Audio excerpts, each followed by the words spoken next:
السادة الحضور، أيها الجمع الكريم، أبنائي وبناتي الطلاب، أهلا ومرحبا بكم جميعا على أرض بورسعيد الباسمة وفي رحاب إلى دعم بورسعيد الواعية.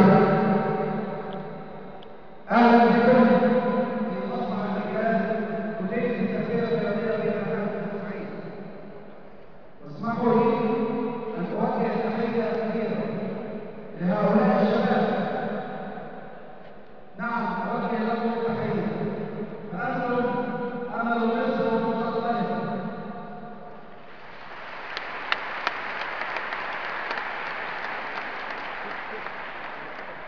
نلتقي اليوم ومصرنا الخالدة نتطلع لمستقبل أفضل بسواعدكم وبإرادتكم.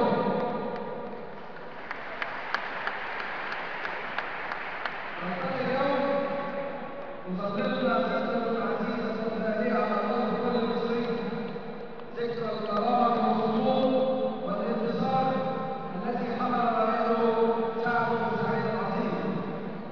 نلتقي اليوم في أجواء من العزة والكرامة نتطلع فيها للنشوة الجديدة التي نتمناها جميعا، وتحت قيادة ابنها الفاضل الرئيس الفاضل عبد الفتاح السيسي